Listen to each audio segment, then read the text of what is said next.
Good afternoon. As you can see, we have a special guest with us today. I'm very pleased to have Deputy Secretary Wendy Sherman here with us to speak about Afghanistan. She'll offer some words at the top and then take a couple questions, and then we will resume with our regularly scheduled programming. So without further ado, Deputy Secretary. Thank you very much. Good afternoon. I want to update all on the situation on the ground in Afghanistan.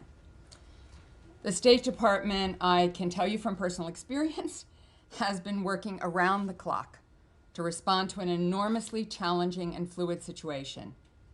This is absolutely an all-hands-on-deck effort to ensure the safety of our personnel and citizens, rally our allies and partners, and organize the evacuation of thousands and thousands of Afghans. In the last 24 hours, U.S. military flights evacuated approximately 2,000 more people.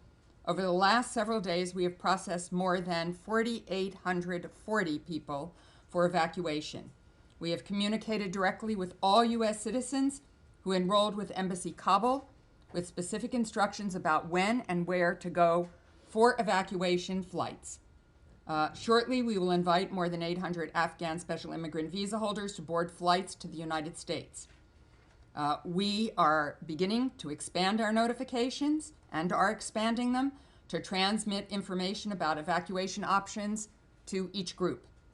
We will also continue to accelerate our efforts, including by working with our allies and partners, NGOs to identify and assist Afghans eligible for P1 or P2 refugee status and other Afghans at risk. We are continuing to surge resources here in Washington and at our missions around the world, including in Kabul, where our outstanding charge d'affaires and other staff remain on the ground, working tirelessly and with very little sleep, if any, to help American citizens, third country nationals, and Afghans who fear for their lives and wish to leave the country. Our former ambassador to Afghanistan, John Bass, will be on the ground in Kabul very shortly to support these efforts. He's already in the region. Major General Chris Donahue, the commander of the 82nd Airborne Division, is also on his way, if not already in Kabul, to help facilitate the evacuation. Additional consular officers arrived in Kabul today, and we will nearly double the number of consular officers on the ground by Friday.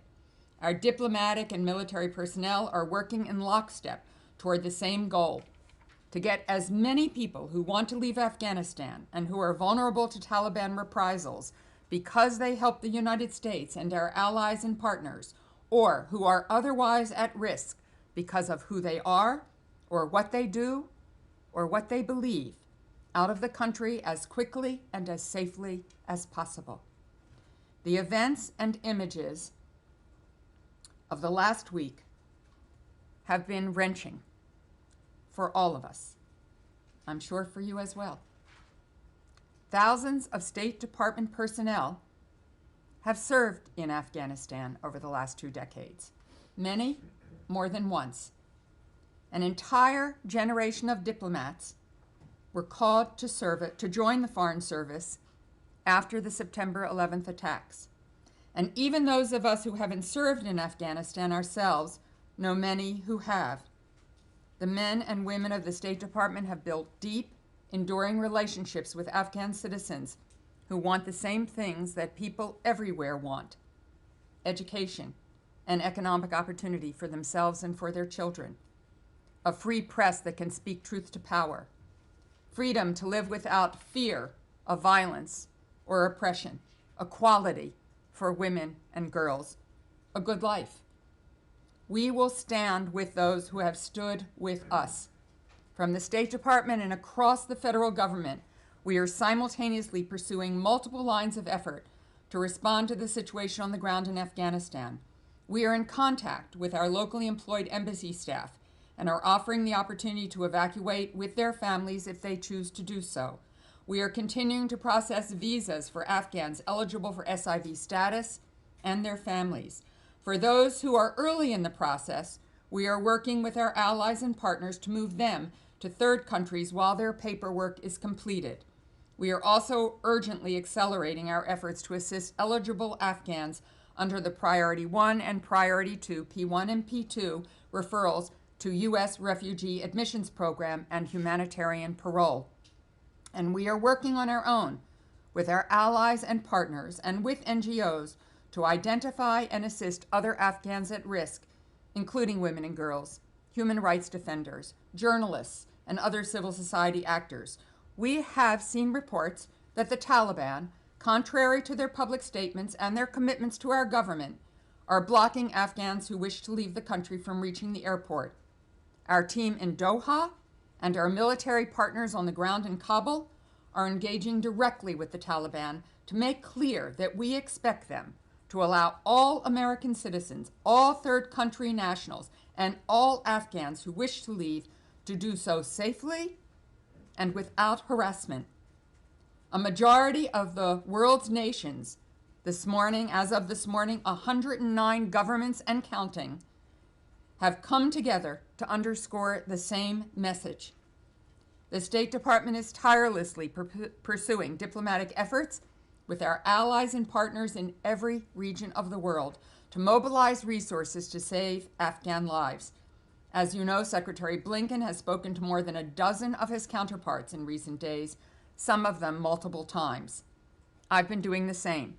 This morning, Undersecretary of State Nuland and I convened the deputy foreign ministers and political directors from more than a dozen allies. I think we had 20 on the phone, and partners to encourage everyone to take additional steps to help the Afghan people.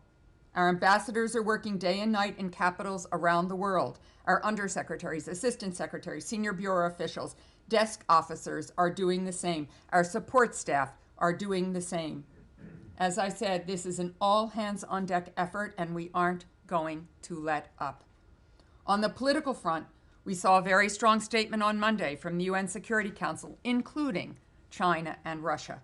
They reiterated the need for an inclusive, just, durable, and realistic political settlement that protects human rights, including for women, children, and minorities.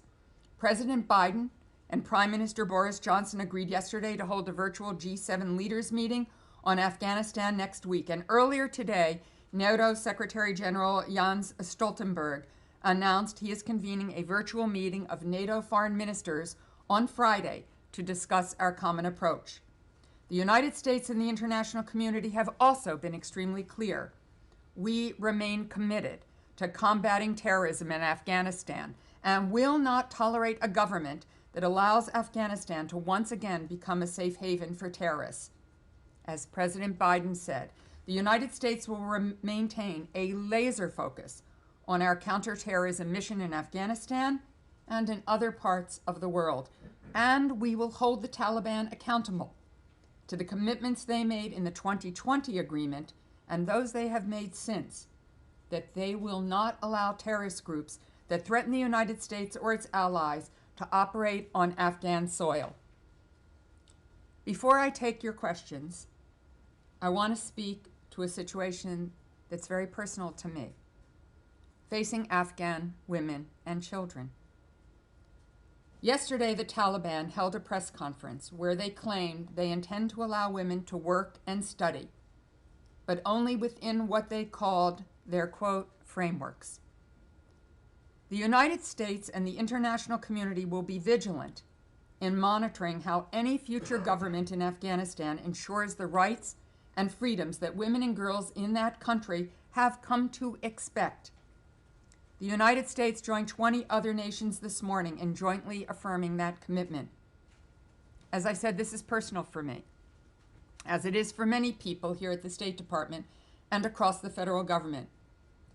In 1997, I joined then Secretary of State Albright when she visited Afghan women and girls in a refugee camp in Peshawar, Pakistan. Secretary Albright told them, quote, "It is impossible to modernize a nation if half or more of the population is left behind," unquote. That was one of the most searing meetings I have had as a diplomat. I had a teenage daughter at the time.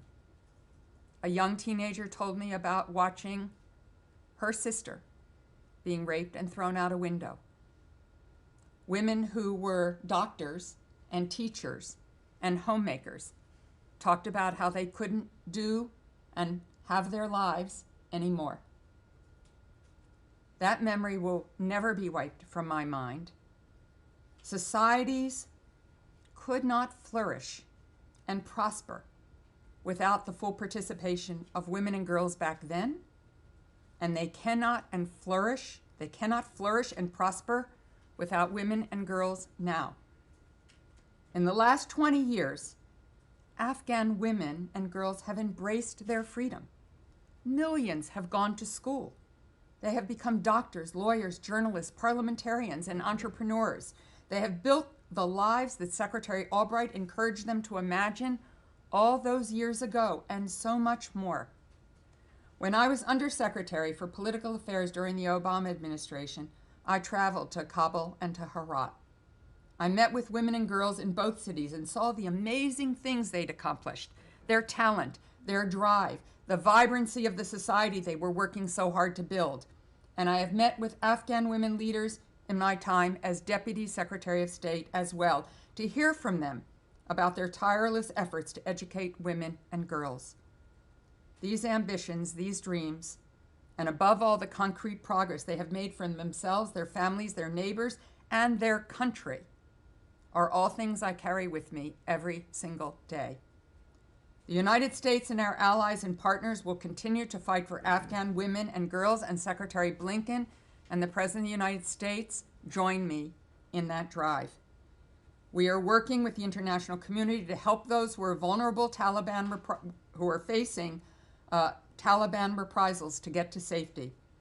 And we will use every economic, diplomatic, and political tool we have to hold the Taliban accountable to their words and more.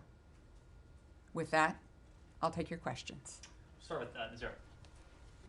Please. First of all, thank you very much. I tried to be a good person today. I shouldn't cry. The other day I was crying at the Pentagon for sadness.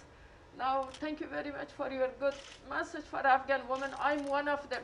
You mentioned good things about Afghanistan. I was the journalist, escaped from the Taliban. Many Afghan, as you said. Thank you so much. Behalf of Afghan suffered women, thank you for the United States. Thank you for you. Thank you for you, Mr. Price, to invite me today. Appreciate. Many Afghan go to the airport to leave the Afghanistan. Still Taliban try to beat them. But as long as they expect from me, their expectation is very high that Nazira Karimi is somebody. They think that I can do anything, but I'm ordinary journalist. Just I am voice for the less voiceless Afghan suffered women. And thank you so much for your opportunity. I will pass them. Of course, they know, they listen to you. Appreciate it. Thank you so much. Thank you. Thank you. Matt. Matt, it's been so long. It has been so long. And I guess I can't call you Wendy anymore. I'll have to call you Madam Deputy Secretary. Even That sounds good. It's a bit of a mouthful. Listen, on the...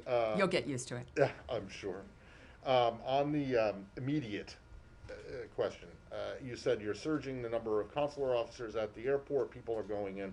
Well, all of that's great, but if people can't get to the airport, and I realize you mentioned this in your the issue, if people can't get to the airport, it doesn't really matter, right? How many people you have there. So my question is, what exactly are you telling the Taliban that is going to happen to them if they don't start letting in not just Americans, LPRs, but Afghans who are at risk, and potentially even Afghans who are at risk who don't have all of the necessary paperwork that they might need to get out? So thank you, Matt. I think we know each other well enough for you to know that I'm not going to tell you the ins and outs of the diplomacy that is going on. I will say that we are in discussions trying to ensure that there is not only safe passage for American citizens, for diplomats of third countries and third country nationals, but for everybody who is trying to get to the airport. That work is ongoing. The Taliban has said it will not have reprisals, that is established an amnesty, that the roads are open, that people can move. We have heard all of the stories that have many journalists in Afghanistan are reporting about checkpoints, about harassment, about difficulties, about jam traffic. And so we are trying to work through those issues as best we can. I will tell you this, in spite of the obstacles, many, many Afghans in all of the categories that you cited are finding their way to the airport. And we will continue to do what we can through diplomacy. And you know, it's not just us. It's the international community. As I said, over 109 countries who have called on the Taliban to do this. The Taliban are hoping to create a government in Afghanistan. They seek legitimacy. We are all watching their actions. Their actions will speak to whether, in fact, they are going to protect the basic human rights and the basic rights of the Afghan people. And their actions in these days will tell us whether there's reality to what their words say or whether there is not. Sean. Thank you. Could I ask you, you've spent a lot of time with the Chinese, of course, in the past few months. Lately, yes. Could I ask you whether you think the United States and China, along with other powers, are on the same page in Afghanistan? What are the messages you're receiving from Beijing and from Moscow and other capitals, but also from Islamabad? Is there some push that you have to not recognize, for no country to recognize the Taliban right now? Each country, of course, makes its own decisions about its national security and its foreign policy. That said, I think that the UN Security Council resolution that was passed by consensus, everybody on board earlier this week, speaks to the fact that we are all in the same place, which is calling on the Taliban to ensure justice and equal rights and inclusion, for there to be no violence, for people to be able to leave when they can. So I think right now there is very strong unanimity. As I think has been reported out, Secretary Blinken has spoken to many, many ministers, presidents and prime ministers. And this week he has spoken to both Foreign Minister Lavrov and Foreign Minister Wang Yi to continue our conversations to try to all head in the same direction. Laura. Hi, Deputy Secretary. Hi, Laura. Good to see you. What is the fate of the U.S. Embassy facility at the airport post August 31st? And also, I'm sure you've seen that Ashraf Ghani is in the UAE. Did the United States know about this ahead of time, play any part in that passage? And what is the United States' message to him today? Sorry, Laura, I'm having a hard time getting past your mask. Well, It's from pretty Ghana. cute. It's pretty cute. Well, you know, Um, Western Africa. So on the last part of your question, we saw the announcement by the UAE this morning that Ghani had been welcomed by the government, and that is that. And there's no reaction? I mean, does the United States, He is no longer a figure in Afghanistan. how does this play into your relationship with the UAE? We have a fine relationship with the UAE. Okay, and the fate of the embassy past August 31st? So I think we now have a functioning embassy out at the airport. It will continue to function as long as it possibly can, providing services to not only American citizens, but our international partners, to SIVs, to Afghans at risk. That is our mission right now, and that is what we are focused on. Simon. Yeah, you talked about these images that we've seen coming out of Kabul and the impact that has on diplomats and on everyone who's seeing them. I'm wondering, this also relates to your role with China, you know, the impact that this is having on US credibility around the world. We've seen, you know, Chinese outlets trying to kind of make play on this, talking about a lesson about abandonment for Taiwan. From the UK, lawmakers are saying, you know, this is a failure of intelligence, leadership, and moral duty. You know, the kind of similar criticisms to what we saw in the previous administration regarding the Syrian Kurds. You know, so is this a repeating pattern of, you know, abandonment by the US, leaving allies, vulnerable people, and women at the mercy of notorious human rights abusers, as is happening now? So, you know, what can you say to your allies, potential future allies, and existing allies about whether the US is a reliable partner in the world after what we're seeing in Afghanistan? I think we have said to each other, as we did on the conference call this morning that I hosted, I think we have said it to each other at the NAC meeting that was held in Brussels, I think just yesterday, and will be said again at the NAC ministerial on Friday. I think it is what we have said to each other in the over 109 countries who have signed on to the statement we put out, I guess earlier this week. I can't even remember the days anymore since I don't go home anymore. That we all share a focus right now on making sure that our countrymen and women, that Afghans at risk in all categories, are able to leave the country, should they so choose. That is our mission. We are not focused on the after-action report, which we will all be doing. We will do one here at the State Department. Our government will do one. We will assess what happened, what didn't happen. You know, as Admiral Kirby said the other day, as every good general knows, you put a plan together, and after the first step, you have to create a new plan because there are always events you didn't expect. When we put many SIVs through our system, and then our embassy was hit with COVID, so that we had to lock down and stop our consular services, that couldn't have been planned for. That COVID would hit our embassy as hard as it did in Kabul. So you have to begin anew, figure out a new plan, what you can do online, or what you can do without face-to-face interviews, how fast you can get back up and running. We have done all of that. We have already, through the existing SIV program, put through 76,000 SIVs. I think since we've started this next round, I have to check my notes a minute. I think we have done more than 2,000. The SIV legislation gave these folks visas, but what this administration has done that no administration has done before is to provide the airlift out of Afghanistan to come to the United States. So I think we have picked up the ball and kept running because our focus is on getting the people who want out of Afghanistan out to safety. It is also holding the Taliban accountable as it tries to stand up a transitional government for what is expected of them to ensure that it is a just, inclusive society. Let's take a final question or two. Kylie? Thank you for doing this. I'm wondering about this security alert that went out to Americans just recently.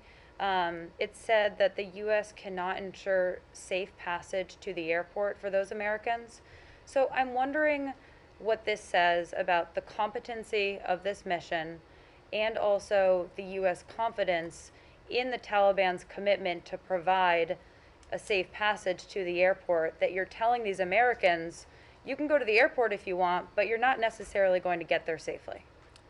First of all, we had many, many, many Americans show up when the notice went out. All Americans have now been notified to the extent we have them on our email system. Americans are not required to register with the State Department. So the only emails we have are those Americans who signed up with our system. We've also put it on our website. We've also made public announcements, Ned has from the podium, to try to make sure American citizens know they have this option. The Taliban made a commitment to safe passage for American citizens. I don't know of, my colleagues may know of, an incident where an American got harassed or hustled or wasn't able to get to the airport. I have not heard of that yet. That's not to say there aren't any stories like that. I'm sure out there somewhere, given everything that's going on, there probably may be some. But so far, it appears Americans have been able to get to the airport. You know, Kabul, I don't know if you've ever been there, is an enormous city. Enormous. And it has, in fact, had more and more people come to Kabul because they thought it was the safest place to be in Afghanistan. So it is difficult under any circumstances, and I don't know of any government that would be capable of reaching out to where everybody might be, particularly those who have not signed up to us to help them. As I said, so far, the track record is quite good for Americans getting to HKIA, and it appears that the Taliban's commitment for safe passage for American citizens has been solid. Again, I don't know every case, so I'm not making a bottom line assessment here. But so far, the experience seems to be one that has worked. And can I just ask you Well, one? Just in the interest of fairness, Connor, Sure. and then we've asked enough of the Deputy Secretary. Deputy Secretary, to your point about no other administration has done this kind of airlift before, no other administration had to do this kind of airlift before. And the operation that you've begun didn't begin until late July. So far, it's only brought 2,000 Afghans through Fort Lee in Virginia. Was this a failure of the administration to prioritize this issue and to bring Afghans to security while you still had the chance before Kabul fell? As I think you've heard it said from several podiums already, including by high officials in our government, there was a concern that if we moved too quickly, that it would undermine the confidence of the Afghan government, and it would lead to a collapse even faster. I appreciate that in hindsight, people are saying, why didn't you do this? Why didn't you do that? Why didn't you do this? As I said, we will do our after action report. The focus now today is getting all those SIVs out. We are working day and night to make that happen. The president has said he has made a commitment to do so, and we will do exactly the job he has set out as our mission. Is that all 20,000 principal applicants and all of their family members? We have SIVs who have come through the process. There are others who have not yet completed the process. The ones who have completed the process, we are moving out. As I said, 800 SIVs have been notified to come to the airport. Others will be notified shortly, I am sure. Thank you very much. Ceiling on that number? Thank you. We're going to keep doing our work. Thanks very much. Thank you all. Take care.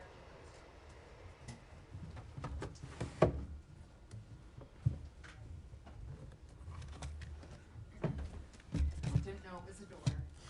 Thank you. Okay. Under the assumption that you may have a question or two remaining, I'm happy to entertain those. Can I, Sure. Oh, go ahead. Nick, please.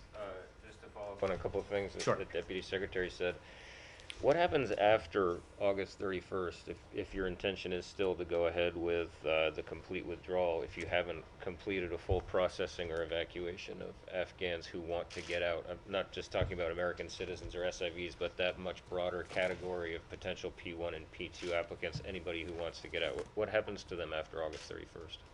Well, we have made the general point that we are going to do as much as we can for as many people as we can for as long as we can.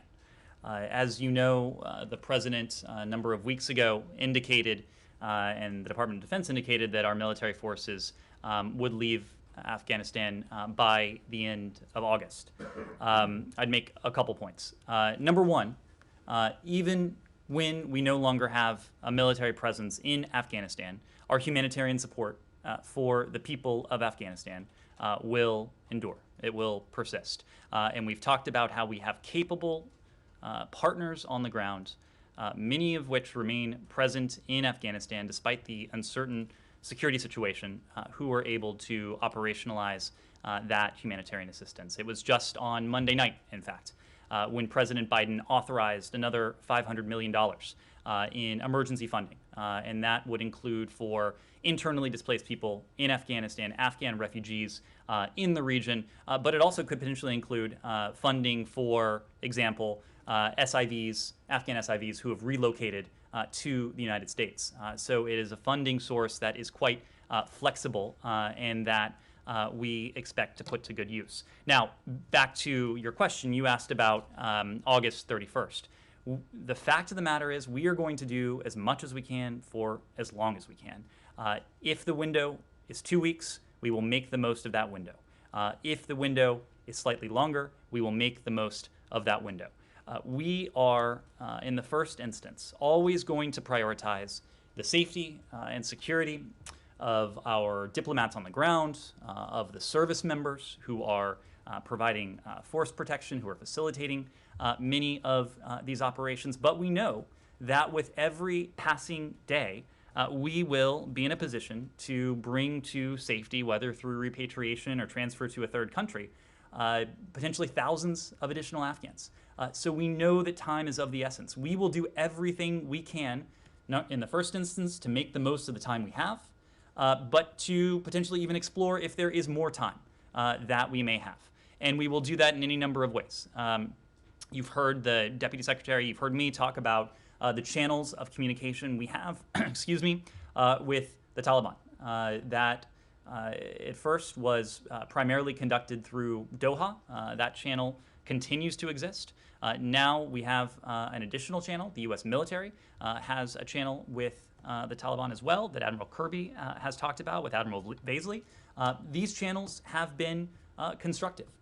We have used these channels to good effect. It is our intent to continue to use these channels to pursue what is in our interest, of course, but also what is in the interest of the Afghan people. And if we can find additional time, if we can find additional ways to bring additional people to safety, whether that is in the United States, a third country, anywhere else, we will absolutely do just that with the imperative of the safety and security of Americans always top of mind. Two more for me then. One is it still going to be your policy that for anyone seeking this P2 status that they would have to apply from a third country? So, as you know, there are several different categories of individuals that we are looking at and seeking to either repatriate or bring to safety in a third country.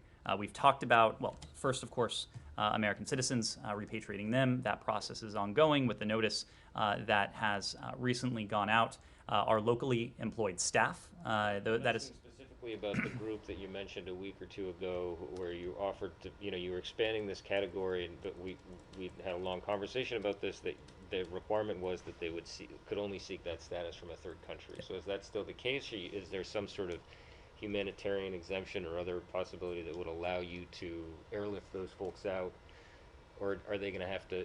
Are they going to be responsible for making their way to a third country before they seek that status? In all of this, we have explored every avenue that we can to bring as many people to safety as we can. That includes those who have been referred for P2 status. If there are individuals who have been notified who fall within that P2 status and have been notified to come to the airport, we will work to get them on a plane. Yes, we will work to relocate as many individuals in the so-called Priority 1 status and the so-called Priority 2 status, other Afghans at risk who may fall in various categories. The answer is yes. We are going to do everything we can. But I want to reiterate one very important point.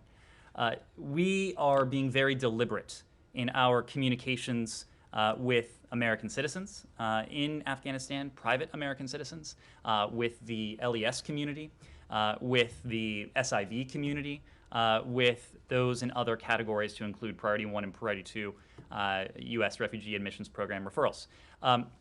In all of this, it is very important that all of these individuals follow the precise instructions that will be provided to them, and in some cases have been provided to them by the embassy. We have done this in a systematic way to ensure that this process is as orderly, but ultimately as effective as it can be managed. Because we know with that effectiveness, with that order, we will be able to bring as many people to safety and security as we can. Last one from me on the issue of women's rights that the Deputy Secretary mentioned. I mean, you mentioned that the U.S. would not recognize a Taliban government that supports terrorism. Is its respect for women's rights a red line for you? Well, women's rights, to quote someone who has spent quite a bit of time in this building, women's rights are human rights. Human rights are women's rights. Do you recognize them if they do not keep to these supposed, commitments that they've made about women being able to exercise at least some rights? What we are going to be looking for, beyond words, beyond proclamations, beyond press conferences, are deeds, is the follow-through. Will the Taliban uphold their responsibility that the international community recognizes to uphold and protect the rights of all of their citizens? So yes, women's rights are human rights. For us, that is absolutely vital. But I should say it is not just us.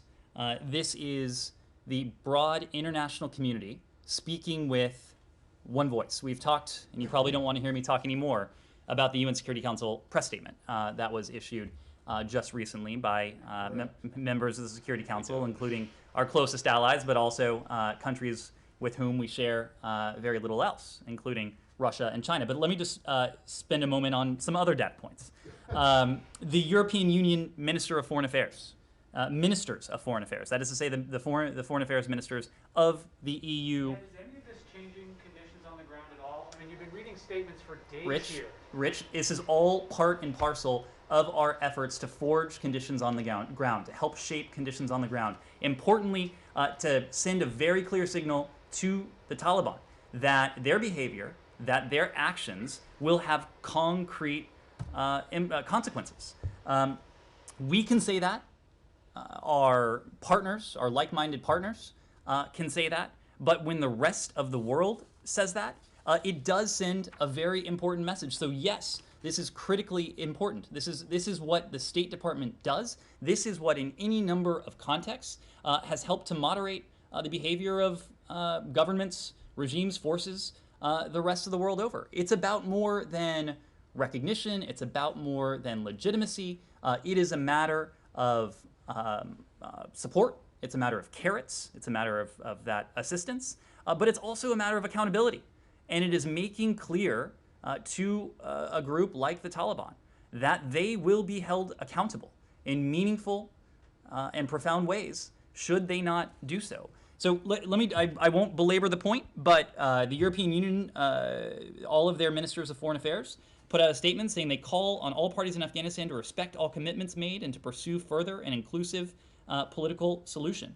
The Canadians have been outspoken on this. Prime Minister Trudeau, I'm sure many of you have seen what he said. The NATO Secretary General has said that there are efforts to establish some kind of inclusive government. Many national actors have called for that. And of course, if that happens, it will be easier to have some kind of relationship. Heiko Maas, the German foreign minister, we will not give another cent to the Taliban if the Taliban introduces Sharia law. How can the United States or the international community, aside from dangling the aid issue out there, which I know we've talked about the Taliban once, they may end up not really caring at the end of the day. And so how can all of these aspirations be enforced? They may not care about these ephemeral concepts like legitimacy and recognition. If they haven't in the past. Their past behavior suggests that, correct. So there's not a whole lot of confidence that they won't change their... But what this does, this has... The question was not about the airport, Rich. I'm happy to talk about the airport. Yes. Yes, let's talk about the Statements out of airport. Brussels, We're hearing Washington, that flights I are am- leaving. don't mean I am anything answering the question that was asked of me. If you would like to go to another topic, we certainly can. In Afghanistan, we're hearing that flights are leaving that are not completely full, are half full. Is this a problem with people getting to the airport? Is this a consular issue? What's the holdup on that front? So, Rich, our goal is to have every single seat filled on every single aircraft that takes off from the airport. Of course, we are most responsible for the U.S. military flights that are taking off, but there have also been commercial charters as well that have been part of these repatriation and relocation efforts. So as you have heard, it was a couple days ago now that we issued notifications to the first tranche of American citizens that had indicated a desire to be repatriated. Just recently, as you heard from the Deputy Secretary, we have notified all Americans in Afghanistan who have expressed a desire to be repatriated that they should consider going to the Hamid Karzai International Airport. So we are sending very clear, very precise communications to an increasingly large universe of people. We are opening the aperture to see to it that there are people there present with the increasing lift capacity that the U.S. military has provided so that there is not, to the extent we can help it, a single unused seat on these aircrafts.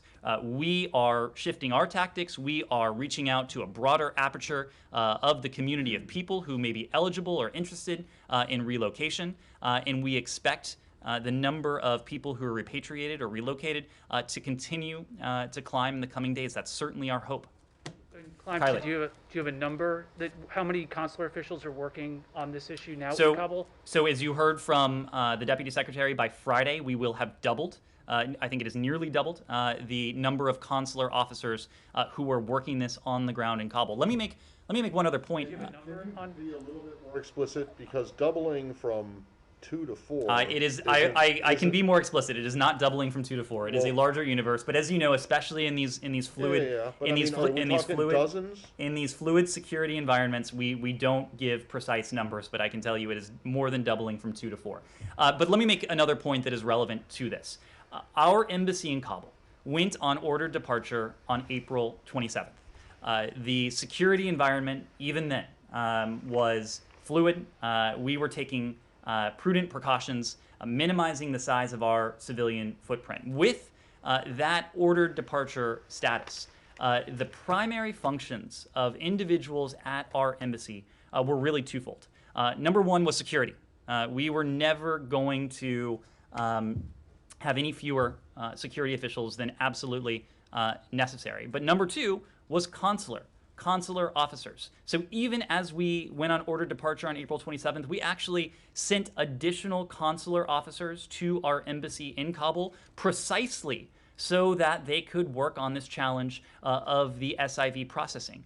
This is a challenge that had vexed numerous previous administrations. When we came into office, there were more than 70,000 individuals in this backlog. When we came into office, not a single SIV interview had been conducted since March of 2020.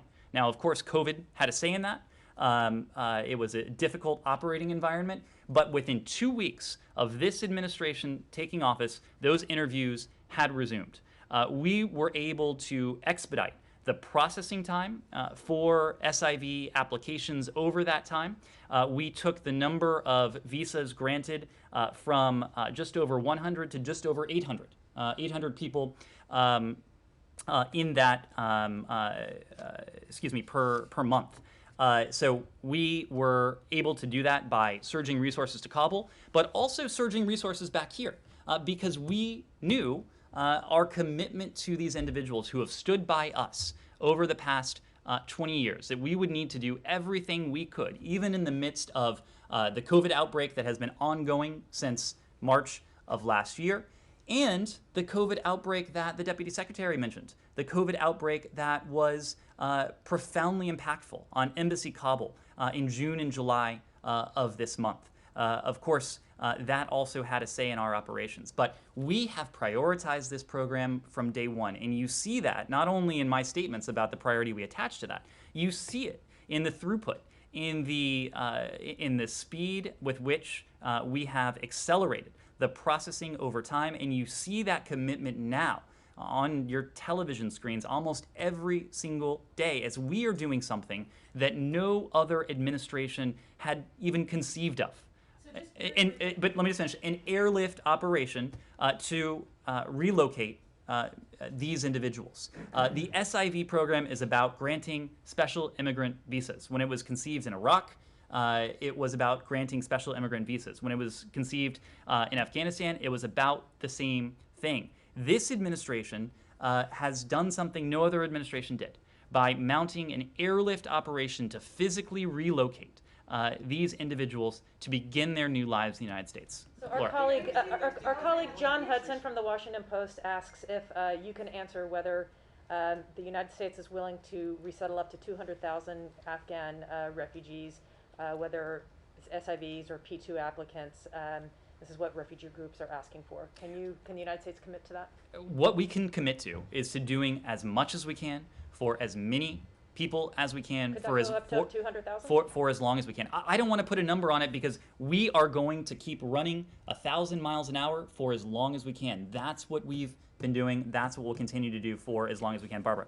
Yes, just wanted to follow up on what Simon was saying before, because of course this is being debated in the British Parliament today, and I appreciate that Joe Biden spoke with Mr. Johnson yesterday. I appreciate you're all united about how you feel about the Taliban and getting people out, but British lawmakers were unhappy with his timeline to begin with, and now they're obviously very unhappy with the chaotic exit.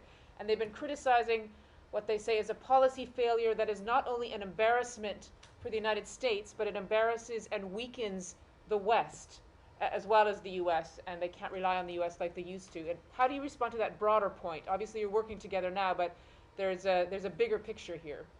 Well, look, I'm not going to respond to criticism directed at a foreign counterpart. Of course, the Brits have been one of our closest allies. The Brits are making that criticism of you. I thought you were referring to criticism that the Prime Minister was receiving. They are saying that the United States policy is a failure, which is embarrassing and weakening not only the U.S., but the West. And they're saying that as a partner of the United States. Well, we certainly have an extraordinary partner in the British government. As you said, President Biden has had an opportunity to speak with the Prime Minister yesterday. They read out that call. We have worked very closely with our British allies on this. In fact, we've worked very closely with our broader NATO allies on this. You may remember that the Secretary has been to one city more than any other cities during his time as Secretary in the past 6 or 7 months, and that's Brussels. And we have gone there multiple times now. Number one, in the first instance, to hear from allies in March. But they're saying that you heard from them, but you kind of presented them with a fait accompli. They weren't happy with the timetable, and in the first place, and now it's kind of gone pear-shaped, and that this is not only the United States that's going to suffer its reputation from it, but it's the partners as well. Look, I'm going to let the British government speak to their decisions when it comes to their presence on the ground. What I can say is that our coordination with the British government, with all of our NATO allies, has been consistent, it has been clear, and there has been a consensus on this. When we went to Brussels in late March, it was an opportunity to sit down with, to hear from, together with Secretary Austin, our NATO allies, to hear what the alliance was thinking. When we went there in April, it was to express the mantra that we always knew would be true. In together, adjust together, and out together. The NAC put out a unanimous statement that affirmed that principle. So we have seen and heard the NATO alliance speak with one voice on this. I know in the game of politics, whether that's here or in London, there are always going to be critics and naysayers. You have heard this president speak in clear and decisive terms about the commitment that the United States fulfilled to Afghanistan, about the mission that we went there to pursue, about the conditions that we inherited, and about his profound obligation to the safety and the security of the American people. We've been clear about that. Other governments have been clear about that, so I will let their words speak for them. Yes? I want to follow up on this question. Are you concerned that your potential adversaries like Russia and China would use this withdrawal, these pictures, to encourage them to be more belligerent in their foreign policy? And what is your message to Taiwan, Ukraine, Iraq? Our message to all of our partners around the world is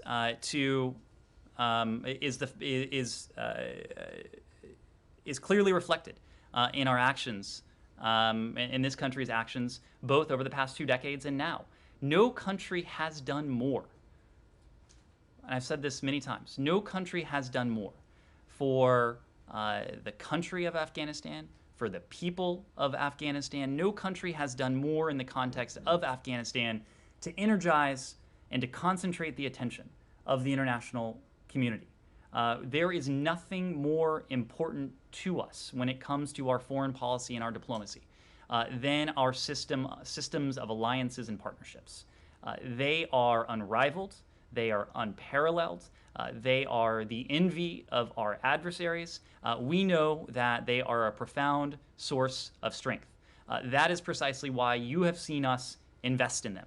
You have seen us invest in NATO. You have seen us invest in the Indo-Pacific in ways that go beyond what previous administrations have done. You have seen us stand by our partners, whether that is Taiwan, whether it is Israel, whether it is any other country, any other entity with whom we have a rock-solid partnership and a commitment. And you will see the United States under this administration standing by those commitments precisely because we recognize how important they are, for our partners, but also how important they are as a source of strength for us.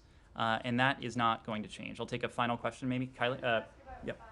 Logistics. So we have reports on the ground that the Taliban are turning away people at their own kind of impromptu checkpoints, if you will. So what guidance is the U.S. giving to the Taliban about who they should be letting through to the airport? And then in terms of folks getting to the airport, if there's an Afghan who shows up and hasn't been alerted that they should show up at the airport, but they're, at some stage in the SIV or P2 process, are they going to be allowed to get on these flights, or do they have to have received that notification from state to get on an evacuation flight? So our message about safe passage is more than just our message. It is a message that the Taliban and the international community have now heard in the exact same verbiage from more than 100 countries. I think right now it's 112 countries. And the wording in there speaks to safe passage for civilians. I'm not talking about the message. I'm talking about what you're telling the Taliban about who should get through and what who we are shouldn't. telling them is that civilians should be afforded safe passage. Any civilian. Civilians. So they should let anyone go through to the airport. Civilians should be afforded safe passage.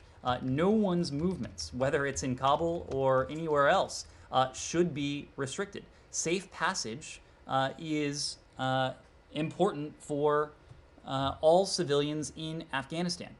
It is. Talking about to the airport, not talking about going down to the corner market to get some. I understand that. milk. What we have been doing is, and this is the joint statement.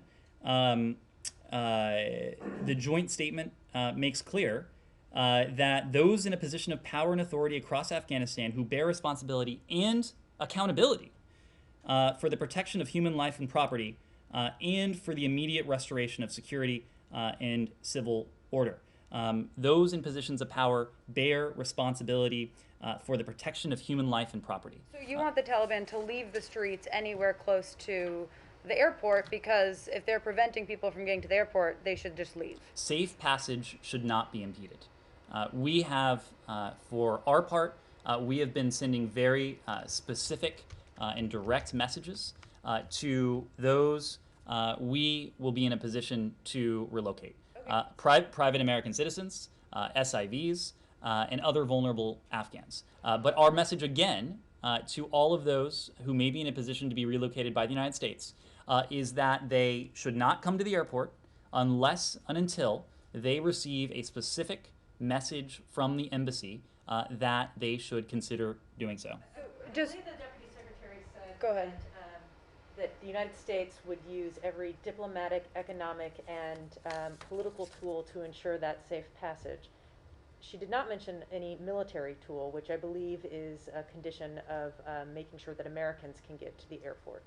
So is there any kind of assurances that Afghans can have that the United States will ensure their safe passage to the airport via military action? We have made very clear to the Taliban, first in Doha, more recently on the ground in Afghanistan, that any effort to target, to intimidate, to inflict violence on our people, or to impede our operations.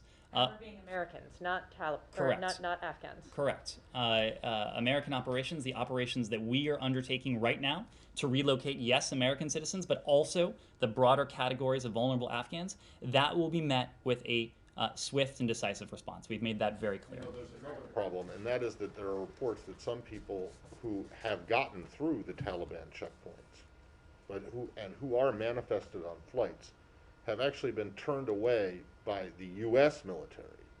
So, given that we have a situation, a system of government in which there is civilian control of the military, what have you guys told the military to do? What are they supposed to do? Are they supposed to let anyone who gets through the Taliban checkpoints into the departure area?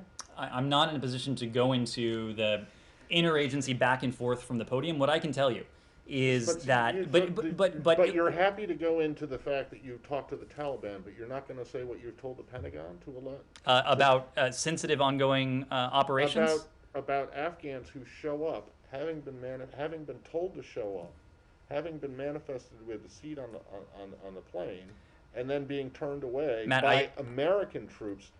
And I recognize this might be a very small universe of people because they have to get through the Taliban checkpoints first. But there are cases of this happening. Well, it's when you look at the number of people we have been able to relocate, more than 2,000 people over the past 24 hours. That is itself an indicator that these individuals have been able to secure safe passage for themselves. What we are working to do is to facilitate safe passage through diplomacy, yes, through every tool. When it comes to the message we have sent, and this is a message that we sent very directly to the Taliban, even as the security situation remained fluid and it continued to evolve, is that when it came to our operations and our personnel, any effort to impede, to potentially put at risk our personnel, would be met with a swift and decisive response. Yes, please, and there one will finish up. Mr. Price, what third country are willing to accept or take refugees now?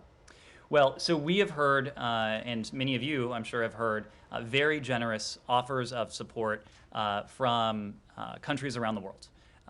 These are countries who, in some cases, in quite moving ways. If you look at the statement, for example, that the Albanian Prime Minister put out about his country's pledge to accept vulnerable Afghans, it is quite moving. And it speaks of Albania's commitment in terms of Albania's own experience.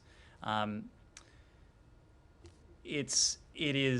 been, and you heard the Deputy Secretary speak to this both today in the call that she hosted with 19 of her counterparts, but Undersecretary of State for Political Affairs Toria Nuland has been working the phones nonstop. Her team has been working the phones nonstop, doing all we can to encourage countries around the world to make good on their generosity, to recognize the common humanity of those who are seeking to flee the violence or seeking to flee the unstable and uncertain situation in Afghanistan. This has been something we have been working very hard and very concertedly. We have been gratified by the number of countries that have stepped up precisely because we know the need is great. And we welcome very much the generous offers that so many countries have put forward. Thank you all very much. Thank you. One non-Afghan question, please. Thank you. I am seeing reports that there are some cases of so-called Havana syndrome in Berlin, at the embassy in Berlin. Can you speak to that? Are you aware of it? What is the State Department doing to protect its staff? So I've seen these reports, of course. This is something that we vigorously investigate, the so-called anomalous health incidents or unexplained health incidents, in coordination with our partners across the government. Any employees who have reported a possible unexplained health incident, they have received immediate and appropriate attention and care. These health incidents, I can tell you, have been a top priority for Secretary Blinken. I think I've mentioned this before, but he proactively requested 2 sets of briefings during the transition. This was one of them, because even before he was Secretary of State, he wanted to know precisely what we knew, what this department knew at the time, and what we were doing to respond to this. He has set clear goals for what we call here the Health Incidents Response Task Force to, number one, to strengthen the communication with our workforce, of course, to provide care for affected employees and their family members, and to do all we can to protect against these incidents, working together with the interagency, and of course to find the cause of what has been afflicting these members of our team. He noted to the workforce, I guess it was a couple of weeks ago now, that there is nothing that we take more seriously than the health of our workforce. And that's why there is a major effort underway in this department. There is a major effort underway across the interagency to determine the cause and to, of course, provide the level of care, the level of communication, the level of feedback that our employees need and deserve. This is a priority. Ambassador Spratlin, as you know, the Secretary Blinken named her as the head of the task force. She works very closely with the Deputy Secretary for Management and Resources, Brian McCune. On this, they are working very closely in turn with Secretary Blinken. We'll continue to do that. We'll continue to work with our interagency partners to ensure that our employees, both those who have been affected by this, have what they need, and those who are serving around the world, that we're doing everything we can to ensure their safety. So Yes. Can you confirm the cases in Berlin? Or? We don't speak to cases anywhere. Okay. Yes. Thank you, Mr. Price. A follow-up for my previous question. Can those flights go directly to Albania or any other countries that you mentioned, please? So right now there is an effort to establish transit countries, and as you know, the Secretary has been in contact with some of his counterparts to thank them for offering their country as temporary transit countries. But when it comes to the precise lift operations and what that may look like in the days ahead, that's not something I'm prepared to speak to now. But thank you. Thank you.